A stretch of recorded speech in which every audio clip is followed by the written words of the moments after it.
थी और उस हियरिंग में जो आर्डर हाई कोर्ट ने पास किए हैं वो आर्डर ये है कि जो प्राइवेट स्कूल हैं कुरुक्षेत्र के, ये केवल 8 स्कूलों का नहीं है कि जो 8 स्कूल दोषी पाए गए थे केवल उनके लिए नहीं है, जितने भी प्राइवेट स्कूल कुरुक्षेत्र के हैं वो सभी फॉर्म 6 के अनुसार ही फी फंड ले सकते हैं।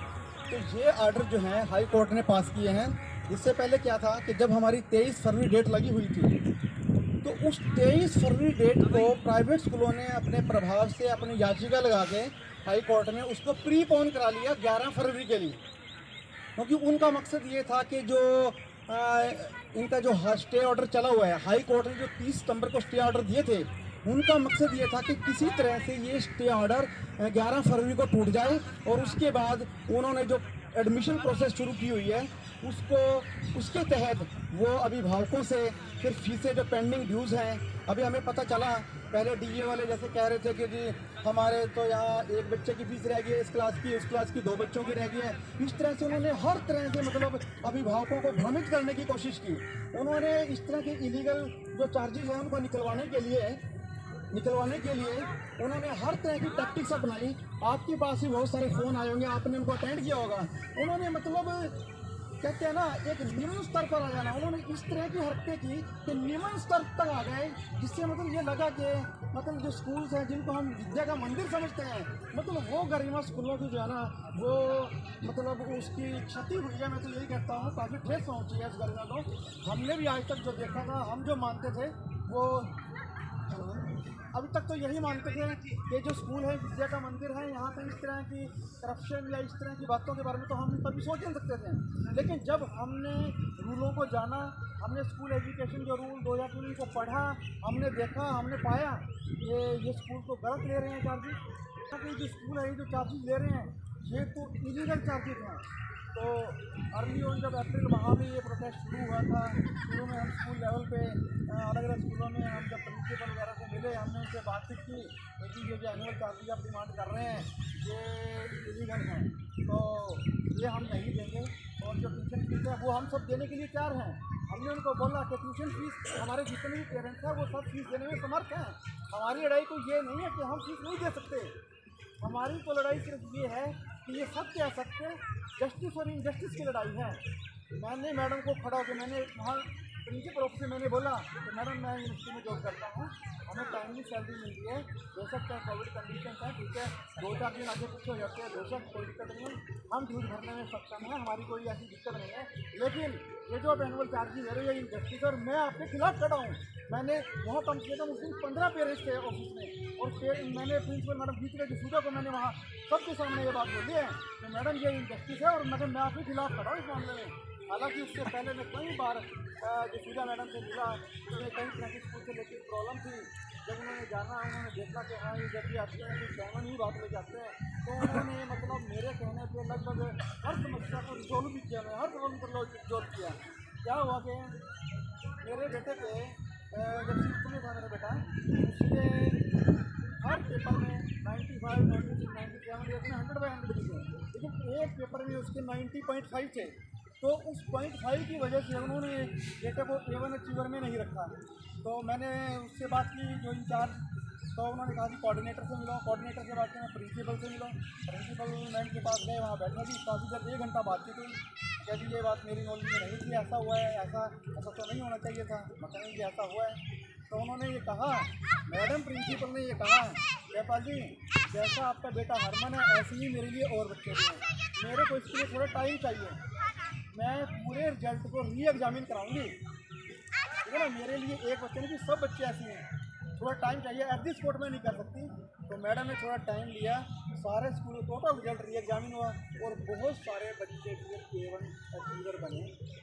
मतलब यहाँ मैं देखो मैडम को अप्रिशिएट भी करता हूँ कि उन्होंने बात को समझा, हमने जो बात बताई और उनको जायज़ लगी और जायज़ बातों को उन्होंने समझा। तो मतलब हमें भी लगा कि मतलब हाँ अगर कुछ प्रॉब्लम लेके आते हैं तो यहाँ समाधान है। तो पीछे कोविड के दौरान जब एग्ज़ाम हो रहे थे तो मैसेज आया है कि जो बच्चे हैं वो एग्ज़ाम देने के लिए ओन व्हीकल से आएंगे। तो मैं गया मैडम के पास, मैं कहा मैम कल मुझे तो 7-8 किलोमीटर ही ट्रैवल करना है, मैं ले आऊँगा बच्चों को, कोई दिक्कत वाली बात नहीं है, लेकिन जो पेरेंट्स 20-25 किलोमीटर दूर से हैं, या जो हस्बैंड वाइफ दोनों ही जॉब में हैं, वो इन्होंने सुबह 7 बजे निकल जाना है जॉब के लिए, वो बच्चों को कैसे छोड़ने आएंगे। चलो मान लो सुबह छोड़ दिए किस तरह से, फिर उनको लेने कौन आएगा। तो मैडम को ये बात बताई गई। शाम को ही मैसेज आ गया था कि बसेज रिप्लाई एज यूजल, कि मतलब बसेज बच्चों को लेने आएंगे। तो इस तरह से था। लेकिन जब ये फी फंड इशू आया, वहाँ पे मैडम से 1 बार 2 बार 3 बार बात हुई, लेकिन नहीं हल निकला। आज लास्ट में मैडम को ये कहना पड़ा कि जी इस तरह के फाइनेंशियल इशू के लिए ना हमारे पास जो ऑर्डर है, हमारे डीएवी हेड ऑफिस है वहाँ से आते हैं और हमें तो उनको फॉलो करना होता है। फिर हम समझ गए, मतलब मैडम ठीक है ये आपके बीच में नहीं है, हम डिस्ट्रिक्ट एडमिनिस्ट्रेशन में जाएंगे। हम डीओ पे गए, वहाँ पे हमने अपनी कंप्लेंट दी, अपना ज्ञापन दिया। उसके बाद जब दिखा वहाँ से हमें आ रहा तो हमने पता करके नेक्स्ट स्टेप क्या है, नेक्स्ट FFRC, वहाँ पे हमने अपनी कंप्लेंट दर्ज कराई। तो वहाँ पे पता चला कि FRC उस समय FRC के लिए जो टाइम पीरियड था वो 60 डेज का था। विदिन 60 डेज जो FRC को कोई भी कंप्लेंट आएगी तो उसको रिजॉल्व करना होता है। तो 60 डेज निकल गया जी। तो इस तरह से टाइम निकलता गया, 60 डेज 70 90 डेज भी हो गए। हम वहाँ पे हमने विजिट किया, वहाँ से मिल गए जो वहाँ पे कमिश्नर थे उस टाइम पंकज यादव जी थे। उन्होंने यहाँ FRC की मीटिंग बुलाई, वहाँ पे जो उनकी स्टेटमेंट आई थी पेपर में क्लियर कट यह स्टेटमेंट आई थी पंकज यादव जी की कि जो फ़ी है वो फॉर्म 6 के अनुसार ली जाएगी। कारण क्या, ये फ़ी फंड रेगुलेटरी कमेटी को पता है कि स्कूल क्या ले सकते हैं। जो रूल्स में यही है कि जो स्कूल है फॉर्म 6 के अनुसार ले सकते हैं। तो स्कूलों में तो क्या नाम उस टाइम बड़ा क्या नाम वो काफ़ी स्थिति ऐसी क्रिएट हो गई। तो जी उसके बाद क्या हुआ, 2 दिन के अंदर उनकी ट्रांसफ़र हो गई। हम फिर समझ गए क्योंकि स्कूल बड़े स्कूल हैं, बड़ी संस्थाओं के बड़े पूंजीपति स्कूल हैं, आगे उनकी ट्रांसफ़र करा देगी। चलो टाइम और लगा जी, लगता रहेगा। हम भी अपनी लड़ाई लड़ते रहे, हमारा भी चलता रहा प्रोग्राम। लेकिन चलो हमें ये था एक दिन ऐसा आएगा कि अगर हम सत्य हैं, हम रूल पे लड़ रहे हैं तो एक दिन आएगा ऐसा। तो जब देखा कि 60 डेज 70 डेज मतलब 115 डेज निकल गए थे। हमने देखा कि यहाँ से कुछ आने वाला नहीं है। वहाँ के जो अंदर सुप्रीडेंट था, वहाँ कृष्ण जी सुप्रीडेंट है FFRC में, हमने कहा आप, उन्होंने वैसे हमें हल्का सा इशारा दिया था कि आप ना हाई कोर्ट जाओगे तो ज़्यादा ठीक रहेगा। तो फिर हमने सोचा, उसके बारे में पता भी लगाया। फिर हमें पता चला कि FRC तब तक डिसीजन नहीं देगी जब तक हाई कोर्ट उनको डायरेक्शन नहीं इशू करेगी। हमने हाई कोर्ट में केस डाला गया, केस डालता रहा। तो उसके बाद 30 सितंबर को जब लोगों को बड़ी परेशानी थी तो हाई कोर्ट ने स्टे आर्डर इशू किए कि बच्चों की क्लासेस चलती रहेंगी, कि no children of the respective school shall be debarred from classes.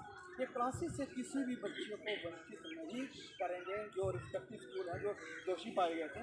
तो इन आर्डर्स को आने से उसके बाद ये हुआ कि मतलब बच्चे ऑनलाइन भी अटेंड कर रहे हैं, बीच बीच में कभी ऑफलाइन का मौका है तो वो भी अटेंड कर रहे हैं। तो क्लासेस चलते रही आज तक। मेरे बच्चे 8th में 10th में गुड़िया पढ़ रही है, बेटा 8th में, तो क्लासेस चल रहे हैं, कभी कोई दिक्कत नहीं आई। हाँ यदा कदा किसी को हल्का फुल्का कि नहीं, किसी को उन्होंने परेशान करने की तो कोशिश की है, क्योंकि वो दिखाते हैं, उनको पता है इतनी आसानी से कंटेम्प्ट तो बनता नहीं। कंटेम्प्ट के लिए भी कोई ना कोई एविडेंस होने चाहिए। तो कभी टेलीफोनिक किसी को वो कर दिया, मतलब हरास कर दिया, किसी को कोई ट्रांसपोर्टेशन के लिए हरास। तो इस तरह से का सिस्टम उन्होंने चला के रखा। कहीं ना कहीं यदा कदा हमारे पास कभी मतलब फ़ोन आता ही रहता था कि आज वो फलां स्कूल में पेरेंट्स को ये कहा है जी, वहाँ क्लास में बच्चों को इस तरह से डांटिंग की है। तो इस तरह की टैक्टिस जो है ना, तो मतलब वो उनकी जारी रही, कहने का मतलब ये है। चलो एनीवे 30 सितंबर के बाद 16 दिसंबर लगी डेट। 16 दिसंबर के बाद फिर इसके बाद 23 फरवरी डेट लगी। तो 23 फरवरी डेट लगी, जैसे मैंने बताया उन्होंने प्रीपोन करा लिया था। प्रीपोन पे हाई कोर्ट ने डायरेक्शन दे दिया FRC को कि इसको अपने लेवल पे आपको लिबर्टी है कि आप इसको अपने लेवल पे इसको रिजॉल्व करके मैटर को 23 से पहले तो 18 को मीटिंग बुला लिया FRC ने यहाँ पे अपने DC ऑफिस में। ठीक है जी, वहाँ पे जो कार्रवाई हुई उसकी हमें पता चल गया भी ये कार्रवाई हुई है। 22 को ऑर्डर आ गया FRC के। ऑर्डर शायद आप लोगों ने देखे होंगे, हमने डाल तो रखे हैं फिर। और उसके बाद 23 तारीख को उन ऑर्डर्स पे हाई कोर्ट ने अपनी मोहर लगा दी। ये ऑर्डर्स आपको दिखा रहा हूँ,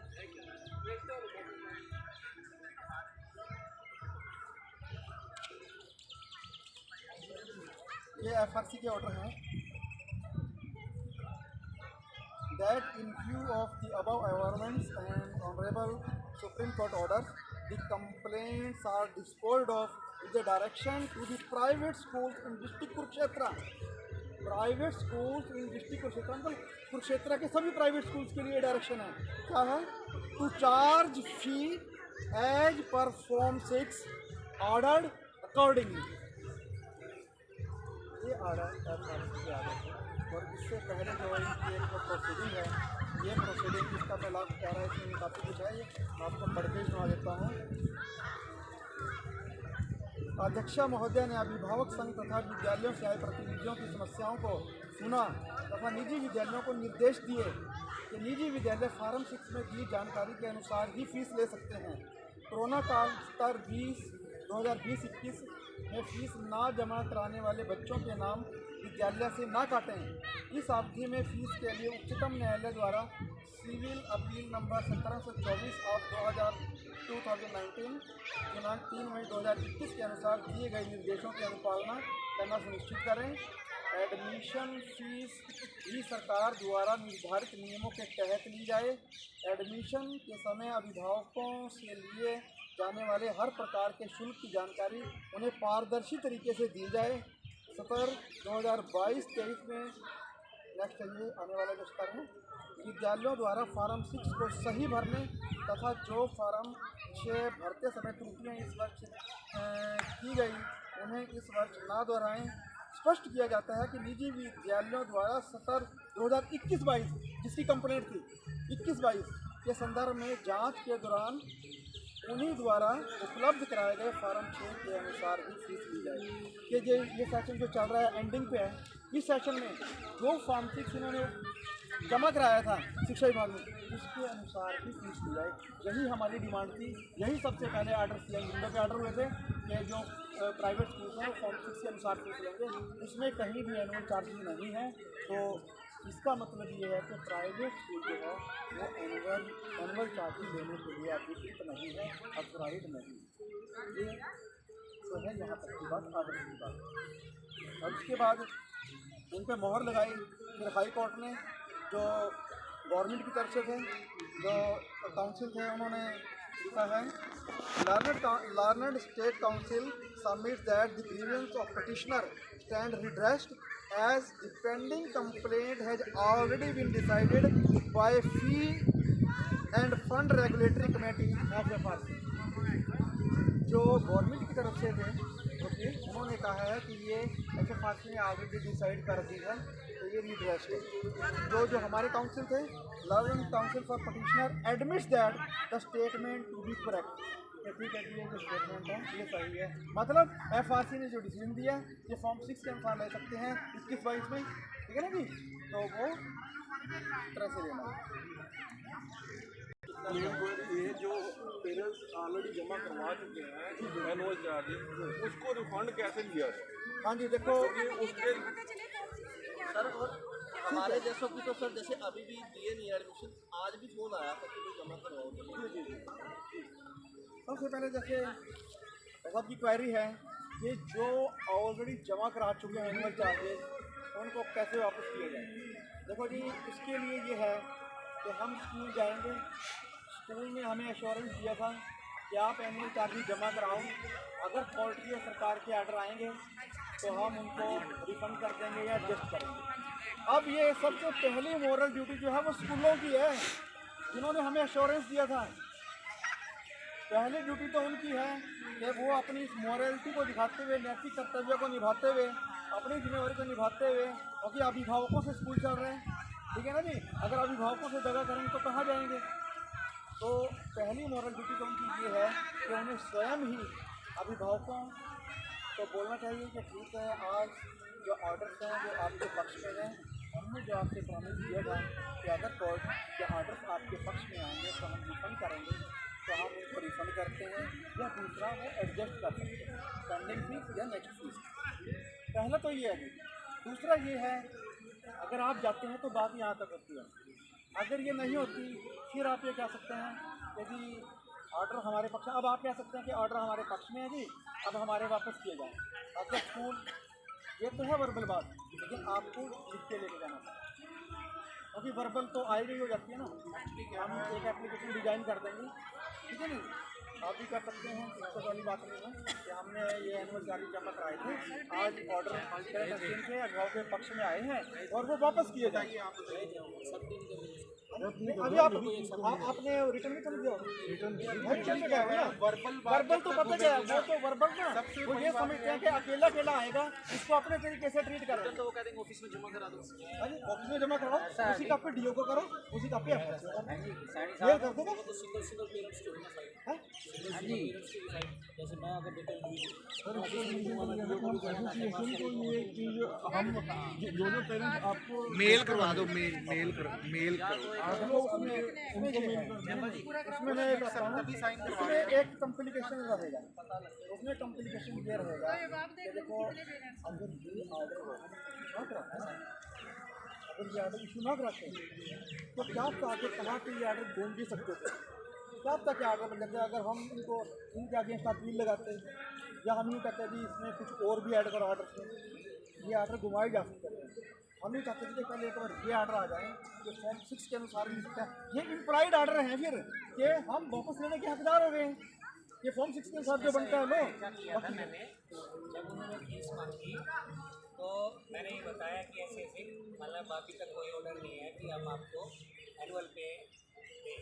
तो जैसे उन्होंने ये कहा नहीं सर ये तो आपको भरना पड़ेगा, और अगर ये होगा कि भाई कोई ऑर्डर हमारे पास आएगा तो ये रिफंड हो जाएगा या एडजस्ट हो जाएगा। तो मैंने उनको बोला ठीक है आप लिख के दे दीजिए, आपको जमा करा। बस तो उन्होंने ना लिख के दिया ना मैंने ये देखो ना, यही तो बात है, वो लिख के देने में कितना फर्क है, देखो ना आप लिख के दे दो, मैंने भी मांगा था कि लिख के दो। नहीं देखो ना लिख के, चलो वो जब आप इंडिविजुअल जाओगे ना तो वो ये इसी से जो बात वो हो चुकी ना लिखने देने की वो तो हो गई।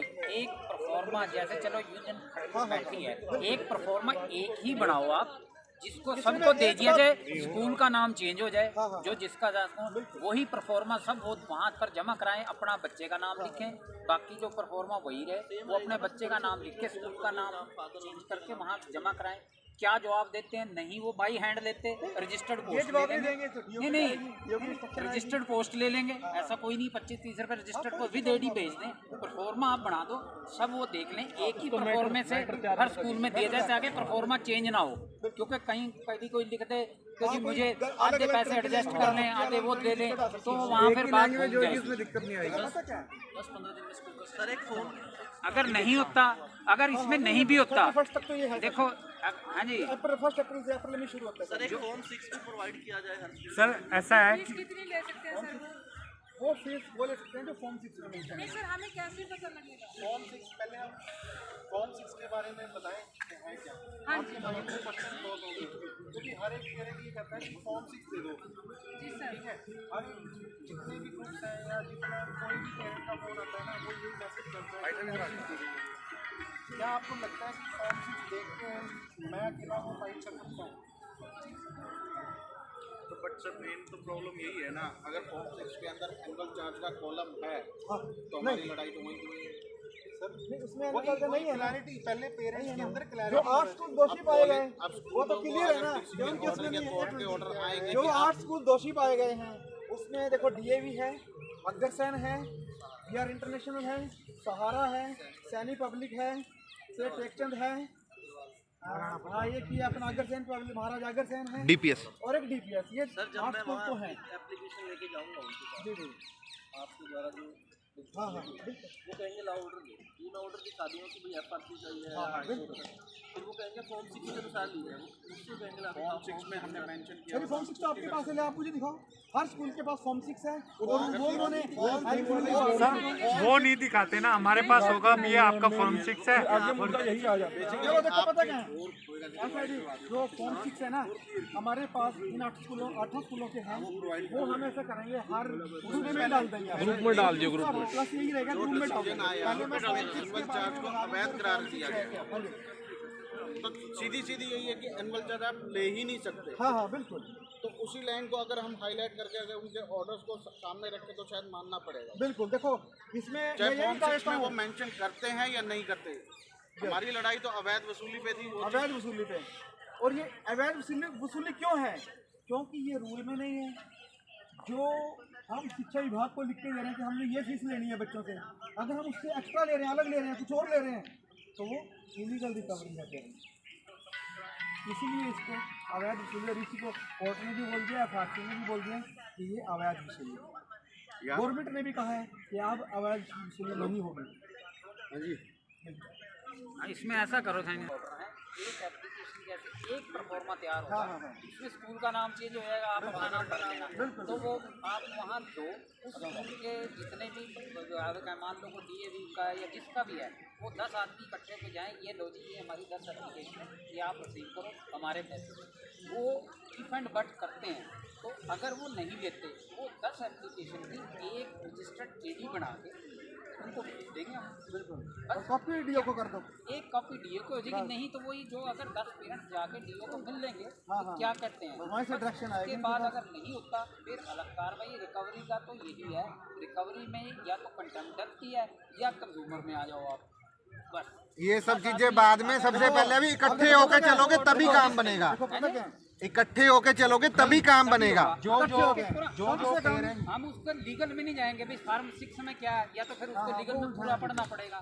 फिर वो अगर स्कूल से बात करो तो वो कहते हैं कि हमने फॉर्म 6 जमा करा दिया, आप जाके ले लो। नहीं करा दिया या नहीं करा दिया भाई, हमें तो कोर्ट के ऑर्डर पता लगे, डेटेड सच एंड सच ये है और आप इसमें दोषी थे। इसका आग्रह है, आप देना चाहो हाँ वो जुबानी लिखत में वही दे दो, देना चाहो वो जुबानी कहें, जो लिखत में है तो वो तो दे दो, जुबानी जो मर्जी कह दो, ये पढ़े नहीं लेना चाहो ले लो एप्लीकेशन, नहीं तो वो रजिस्टर्ड पोस्ट है 10 की एक रजिस्टर्ड पोस्ट कर दो।